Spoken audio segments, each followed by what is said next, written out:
White Sox fans, welcome into the Sox on Tap podcast. It's Sunday Funday, Jonnie and NWI Steve coming at you here. Steve, how you doing this evening?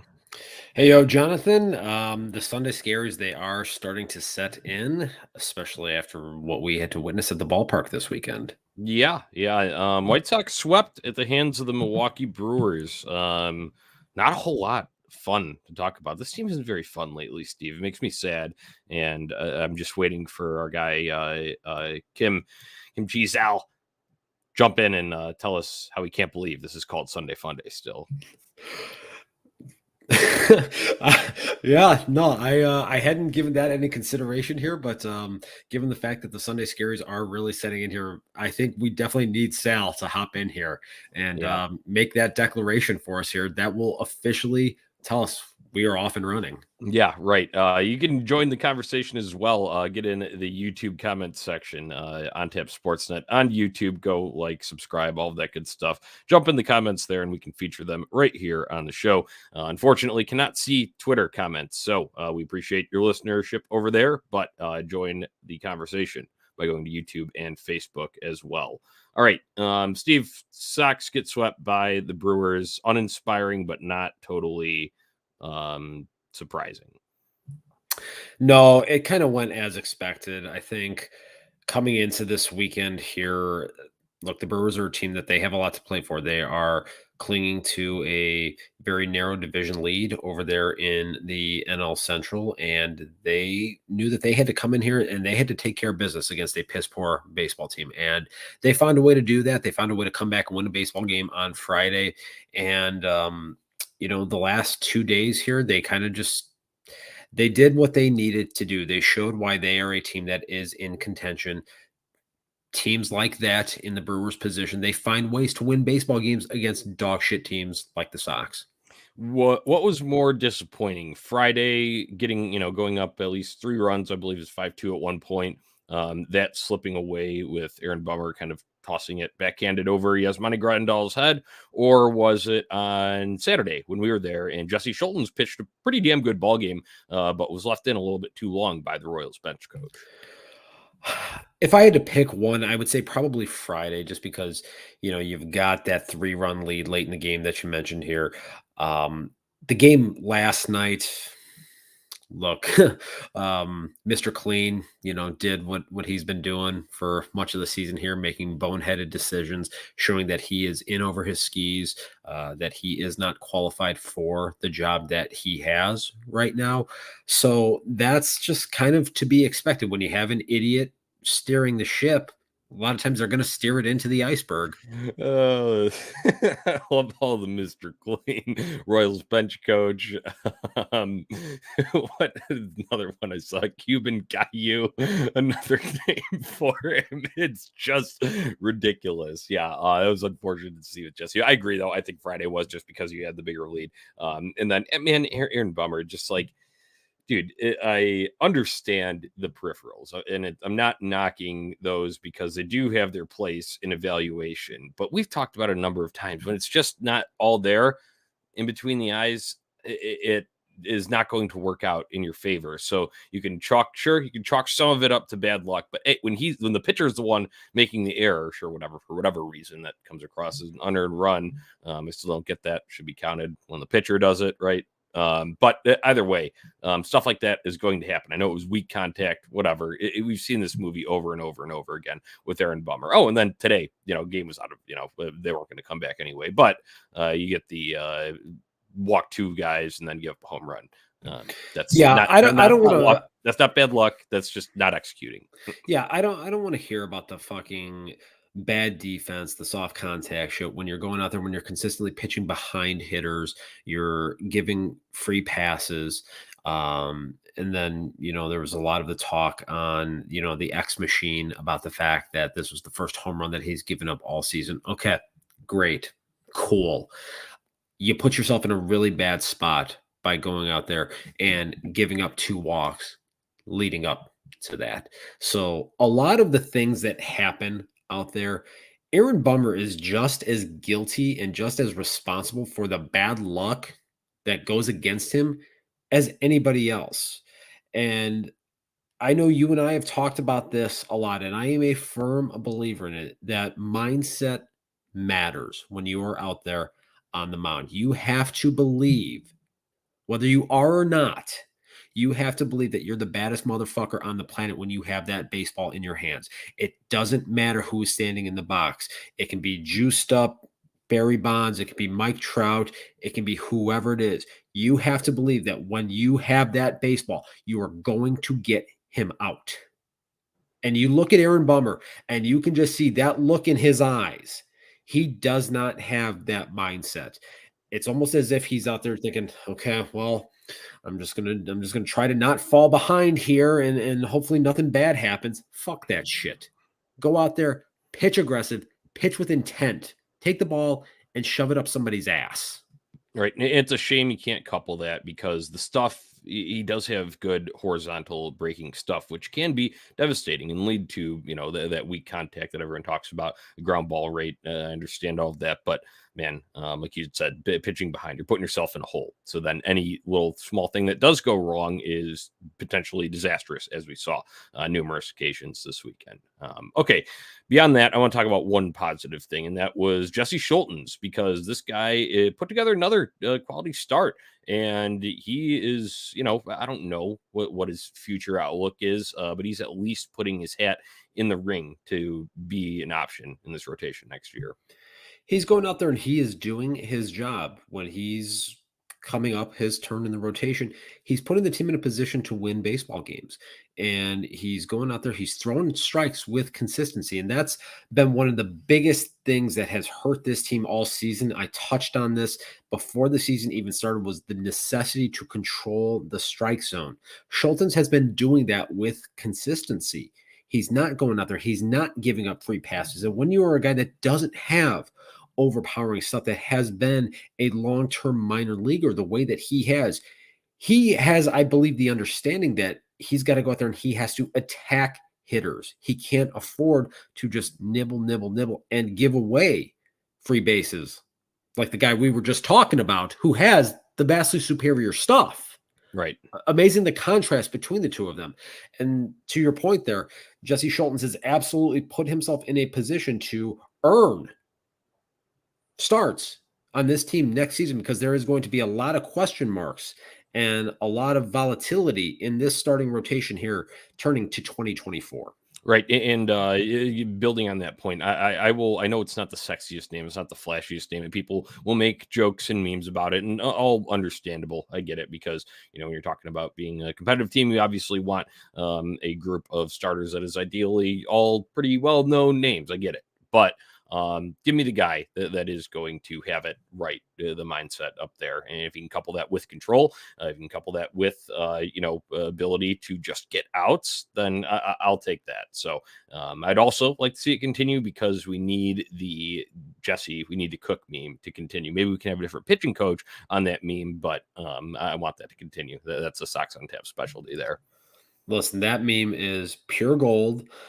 Anybody who has watched Breaking Bad understands the reference and can certainly appreciate it. I know I sure as hell do.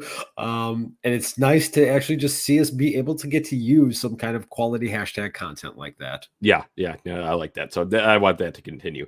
All right, you got anything else from this week? I guess Luis Robert was out. Yohan Moncada hit a home run. Luis, you concerned about this pinky? I know they say he's getting better, and he was, not Friday, Saturday, and then he sits out the whole series. And then now it's Tuesday that they're looking for after the off day when the Sox play the Cubs. You concerned about Luis Roberts' sprained pinky finger? Yes, because this organization has proven over the course of the last 2-3 years, they lie. They blatantly lie when it comes to the severity of injuries. It was, he's day to day. He's going to be fine. We're going to sit him on Friday. He'll probably be ready on Saturday. And then Saturday turns into Sunday. Don't see him except for a pinch running appearance over the weekend. So would I be at all shocked if we don't see him in either one of those two games at that shithole 9 miles north, Tuesday, Wednesday? No, I wouldn't. Honestly, in which case, we're going to get a lot of Oscar Colas in center field there.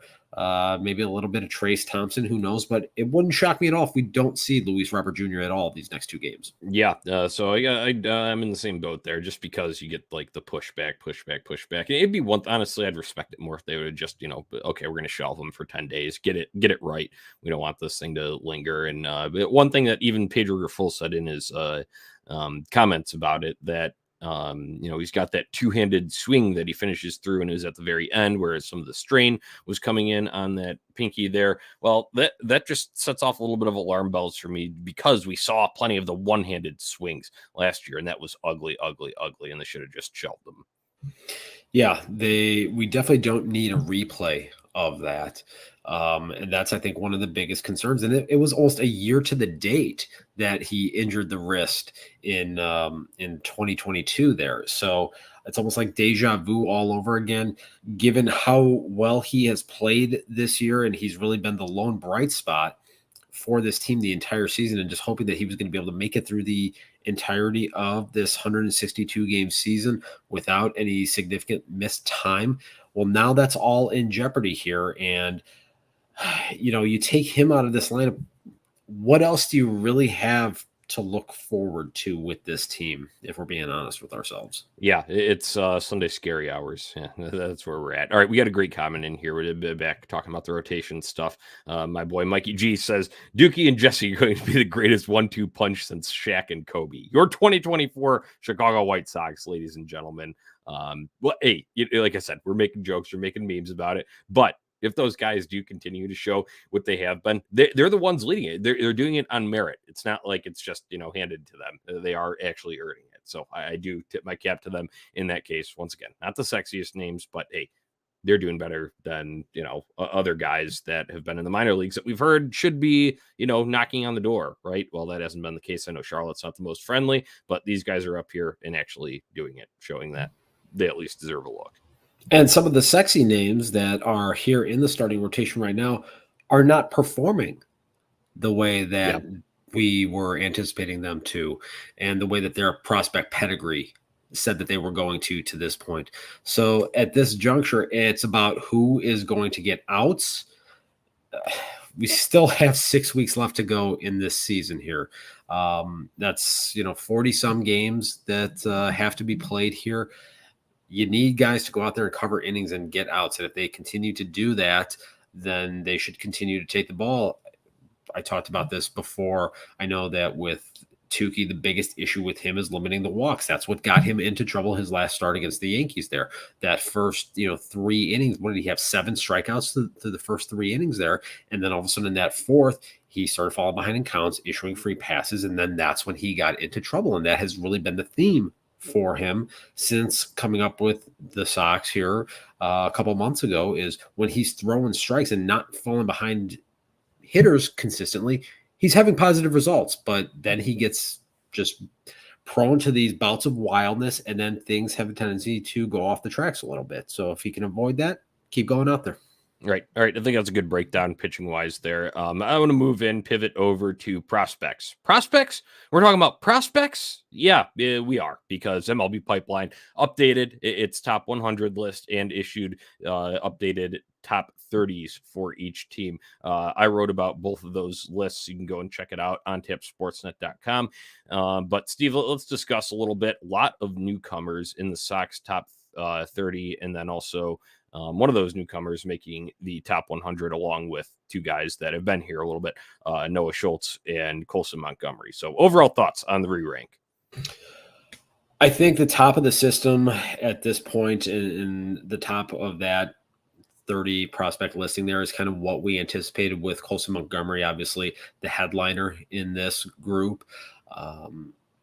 This is a number 1 pick from 2 years ago, and it's unfortunate that he had to miss the first, 3.5 months of this season with the oblique injury, costing him some of that developmental time. They're going to have to try to make up for it by sending it to the Arizona Fall League here to get some additional plate appearances before things, kind of shut down in late November. But he has been as advertised. He's gone to Birmingham, and he has done pretty well.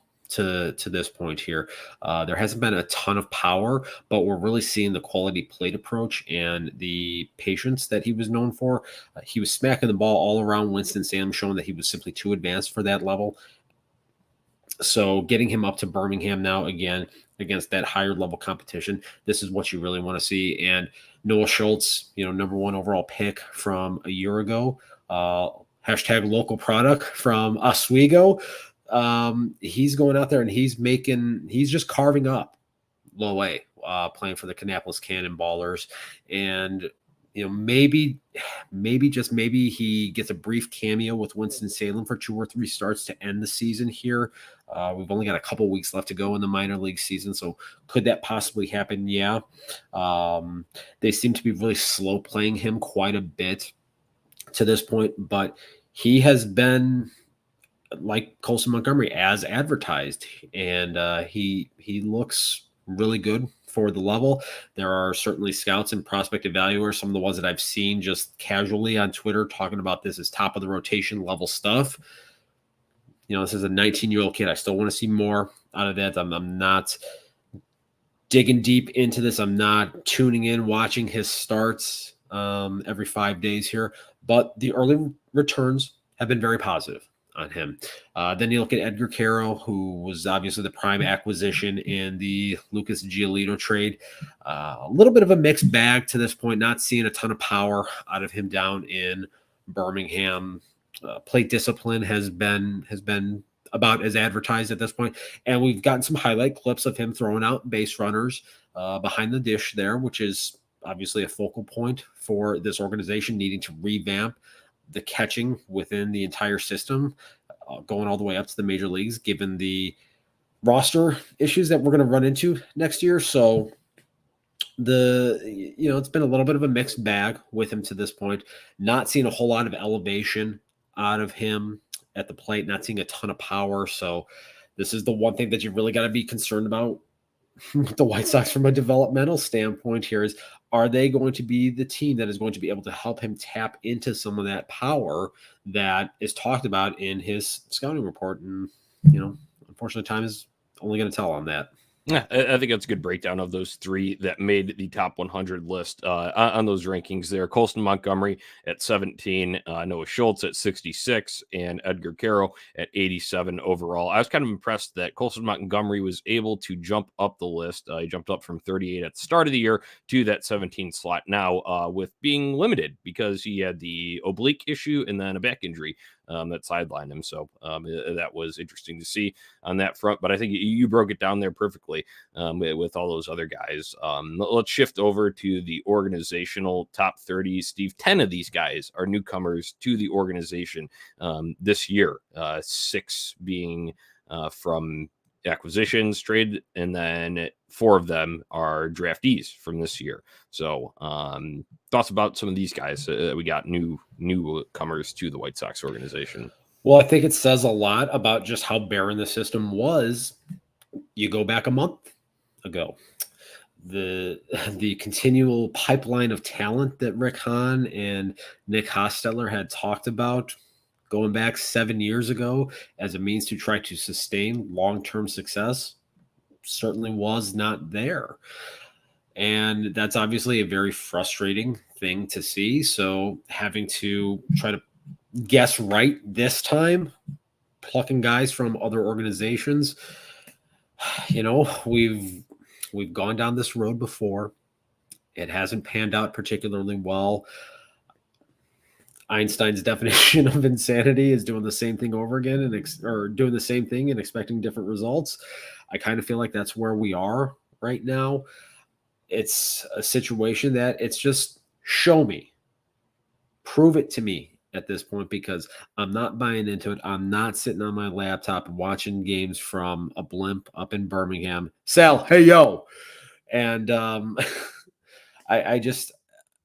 it's just so annoying that we're even at this point right now. The one guy, kind of outside of Colson Montgomery on the positional side that has been in the system for a while that I am interested in, I will say admittedly, is Brian Ramos, because he is smacking the living shit out of the ball down in Birmingham since about June 1st. I mean, he is just driving the ball with authority, hitting. It feels like almost every night he's hitting home runs for that team and being an impact bat in the middle of the lineup.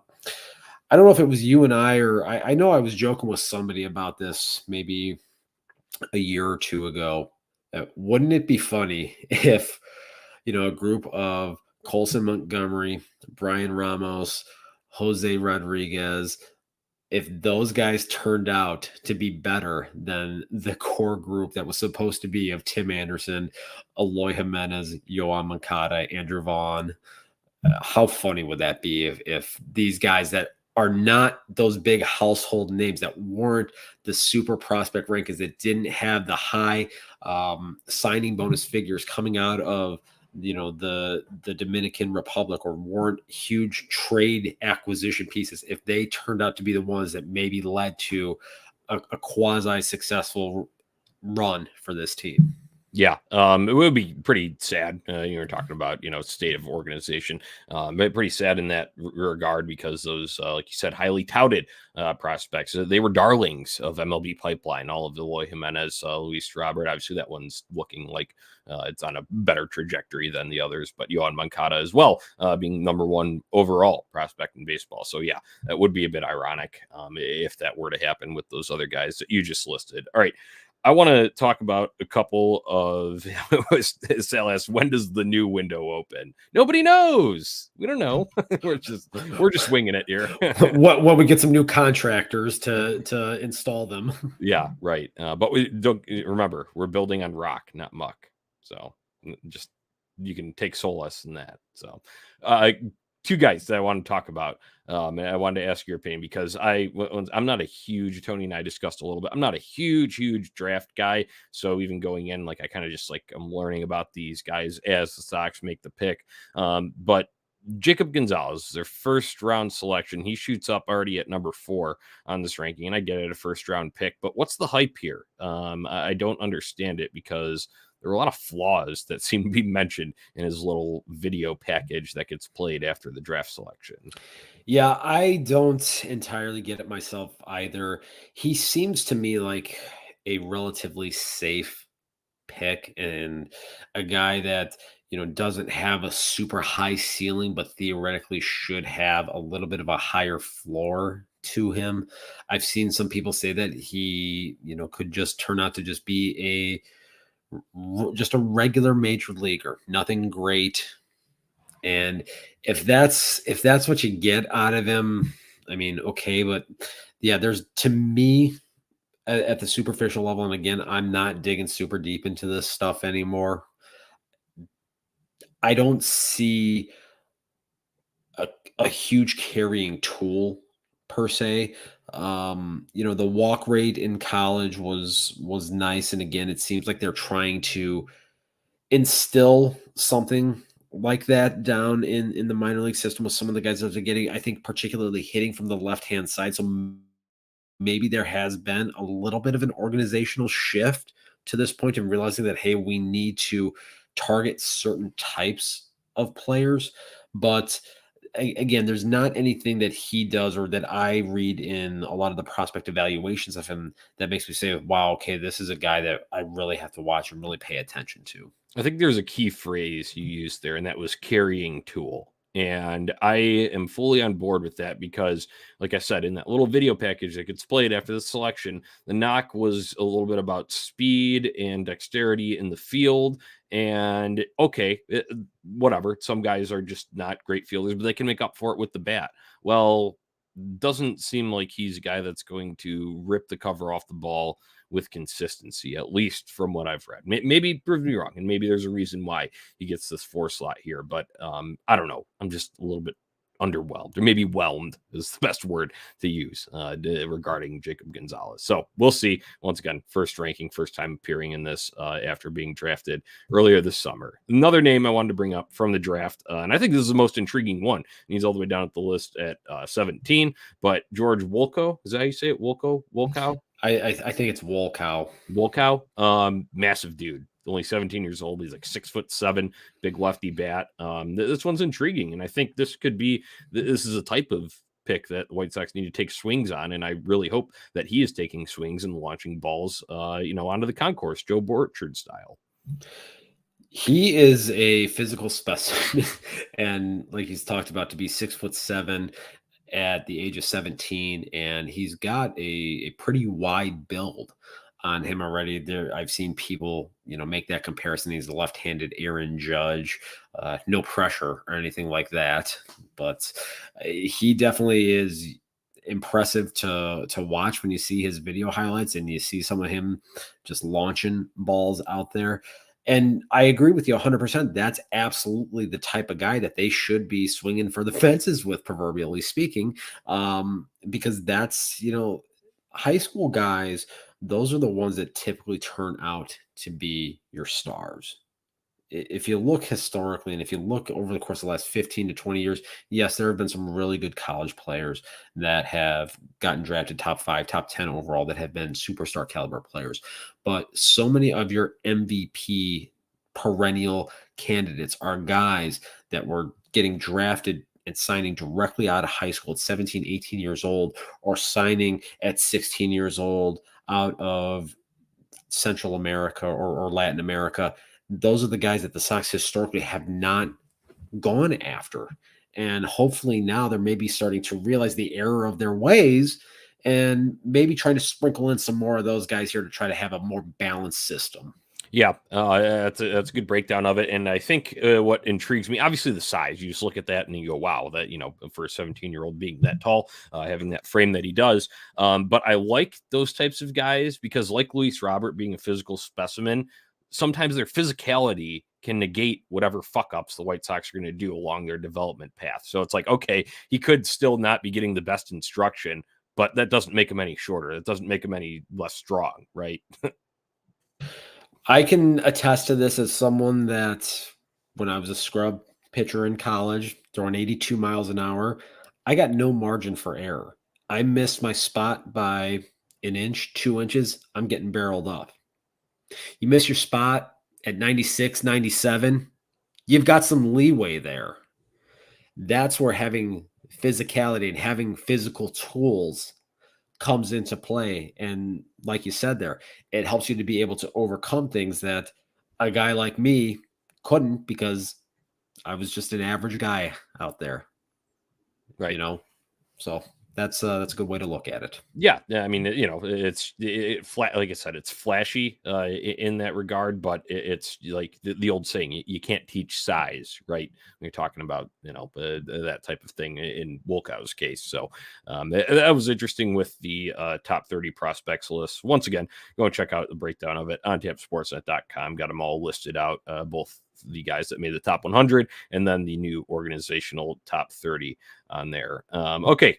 Now on to a few more acquisitions coming in. White Sox just diving into the scrap heap, Steve. A number of acquisitions as of late. I know they did one at the trade deadline, acquiring a starter from the Rays system that had a little bit of a run and some success years ago coming in. And then they kind of did the same thing with the Yankees top prospect who did get some run. COVID season kind of pushed him up there. And then now we're getting reports. There was the Tyler Naquin one, and then Swaggerty is going to come in too, per his wife's social media. So the dumpster diving here. Any of these going to work out? 150th time trying it. Rick Hahn's doing a hell of a job of amassing the top 10 to 15 overall prospects from 2018. So, we'll see how this pans out. Once in a while, you can catch lightning in a bottle with somebody like this that, had the prospect pedigree, has an organizational change, and then is finally able to tap into something because a message gets articulated to them in a different way, and maybe just not having that mental pressure of, oh, I was a number 1 overall pick with this organization here. I have this burden on me that I have to perform because of all that was invested in me. We've seen that happen before. Am I anticipating it happening with any of these guys? No, I'm certainly not. But could it happen? Sure. And given where they are this season, honestly, this is probably the type of stuff that they should do. There's really no risk to bringing in guys like this.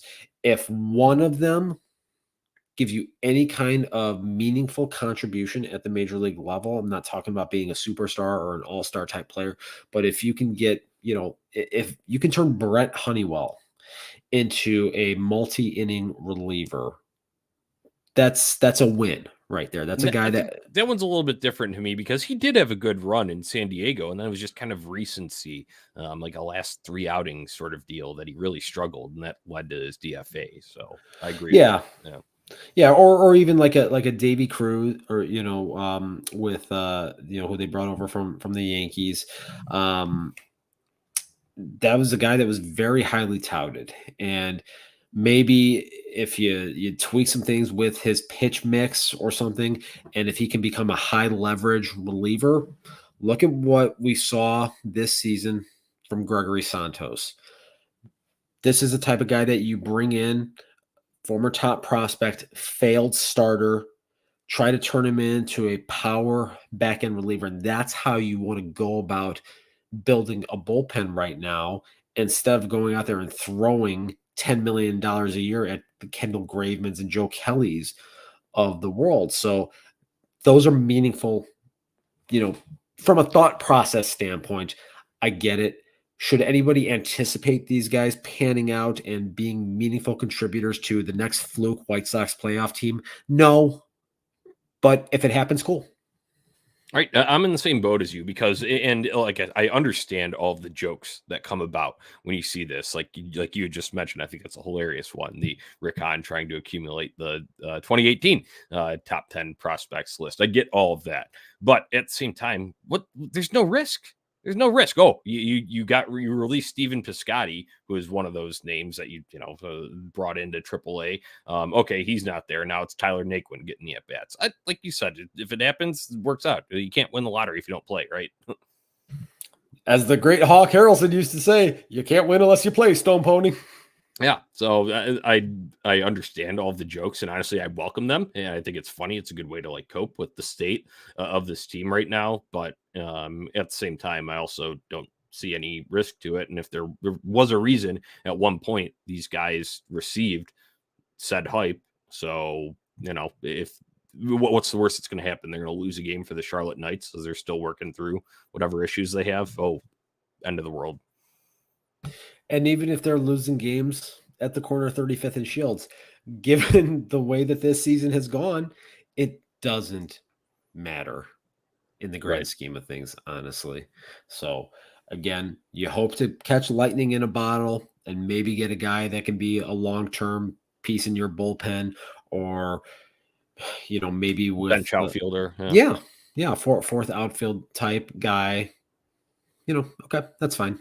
Yeah, Whatever. you talked about them, being here at 35th and Shields. Do you think any of these guys that are acquired are going to get some run this season? We're talking next few months. And what would have to happen for those guys to get here? Do you foresee DFAs on the horizon, sundowns, whatever it may be? There's got to be something happening from a roster standpoint here. Theoretically, and I don't know if you saw any of Mr. Clean's comments earlier today, that Corey Lee should be getting close to being ready to come up here. And I think when that time comes, you might as well just play him every day. I know you and I had a pretty extensive discussion at the ballpark last night about Yasmani Grandal.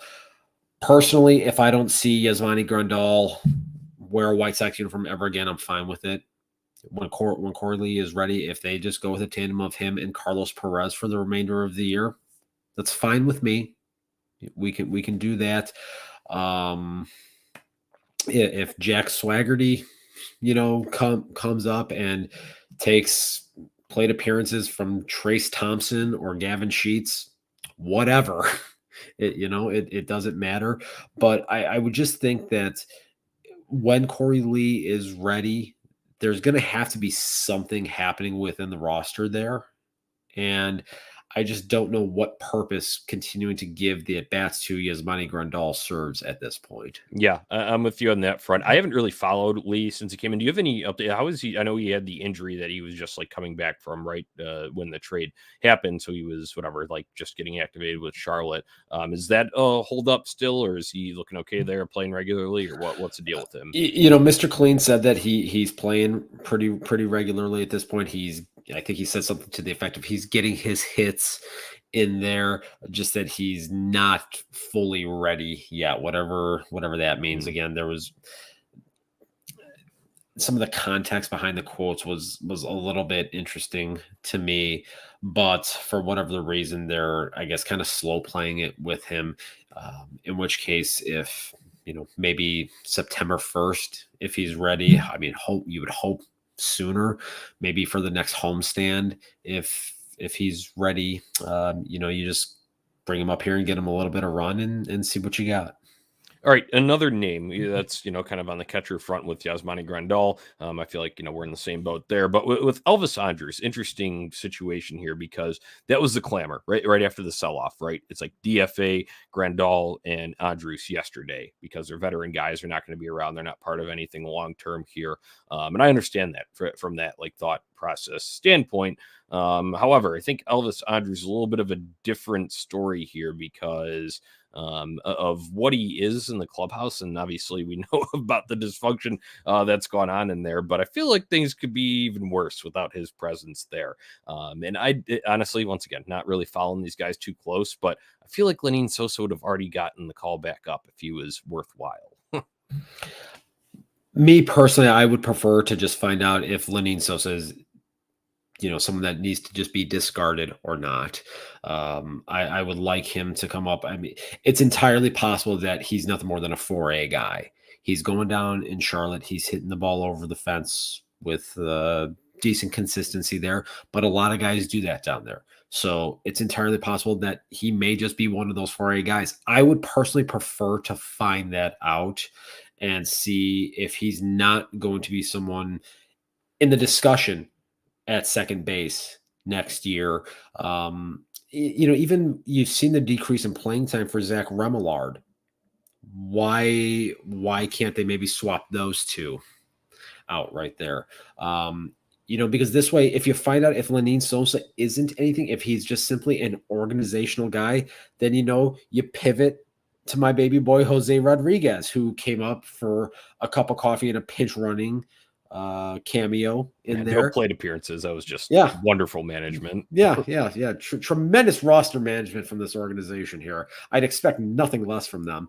But like I said, if you find out that Lenyn Sosa can't do it, then that's just your starting second baseman down in Charlotte. And Jose Rodriguez now is the guy that jumps over him from a depth chart standpoint.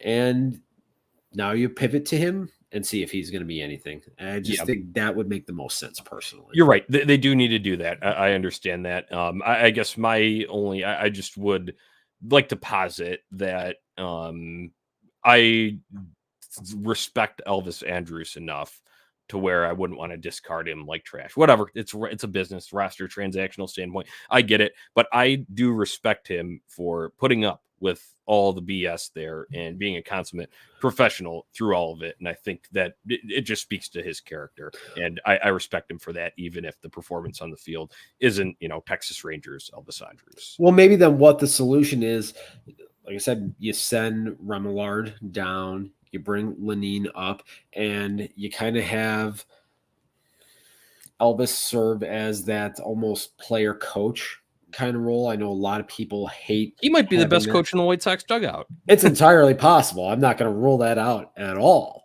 So honestly, you probably could get more value from him in the dugout and in the clubhouse than you can on the field at this point.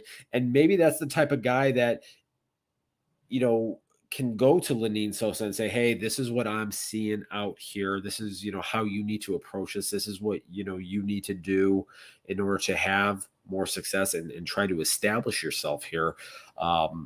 Zach Remillard, to me, look, it was a nice story. It was cool for a minor league journeyman to have that moment. I would kill to have been in his position to be able to make it to the major leagues and play for a couple of months, but he's not going to be part of the next fluke White Sox playoff team. So I just don't see the need for it. All right. I think that's a good wrap up of the sort of roster situation where we're at. So we'll have to see what happens between now and the end of the season. Like you said, I foresee some September call ups. Will be interesting to find out which guys actually do get that call to the show. All right. We're winding down here on Sunday Funday with Sox on Tap. We've got a comment here, and this is something that I think Tony and I glossed over a little bit, but Michael jumps in the YouTube comments, says, hearing from some people that no Sox Fest again this year. That means Han, Pedro, and all are back. Wouldn't shock me if this is the case. I know the official statement was that they would, no word on Sox Fest yet, but they want to do something to honor the fans, Steve. They're going to go and hide again. So if this, once again, don't know if this is, no exact public statement on it from the White Sox yet, but wouldn't shock me in the least if this is the case right here. What's going down? This organization is known for just pure cowardice. So I would almost anticipate there not being Sox Fest anymore. There's several factors. Oh yeah. That was a doozy last year. Yeah, several factors. Gee, I wonder what those several factors were. There is part of me that kind of finds enjoyment in the canceling of Sox Fest. So grown dopes like Ken W.O. can't cut in front of little kids in line for autographs like the fucking loser that he is. That kind of makes me smile a little bit, them canceling it for that purpose. But, Han and Ken Williams and Chris Getz getting off the hook, not having to face anybody, not having to give their bullshit lawyer answers. It is therapeutic for the fan base in a sense to just be able to publicly voice that frustration to the idiots in charge. At the end of the day, none of it really matters because the ultimate coward at the top of the food chain there is the one that doesn't want to face the people. A lot of people in this town like to run their mouths and talk ill of Tom Ricketts for some of the things that he's done on the other side of town. I'll say this much for him. He at least faces the fan base. He at least stands in front of the firing squad there. Yeah. And he took booze when he announced Marquee, right? Exactly. Meanwhile, Jerry Reinsdorf, that fucking coward loser, with all of the Chicago media in town at the ballpark there trying to get questions from him, he won't even acknowledge their existence. So he's going to have his little stooge, Boob Nightingale, brew something up here in the coming weeks, and that's all we're going to hear from him because he's too much of a coward to face anybody that will actually ask him a real legitimate question about the state and direction of this organization. Yeah, there was a bunch that was made out of that because he wouldn't give a comment. I believe his exact words to the Tribune were just no, in terms of no, I don't want to talk about what's going on when that whole media scrum happened prior to the Yankee series. And that is just so expected from the top there. But Steve, I think we need to hear Ken's, addressment of the state of what's going on in the White Sox front office.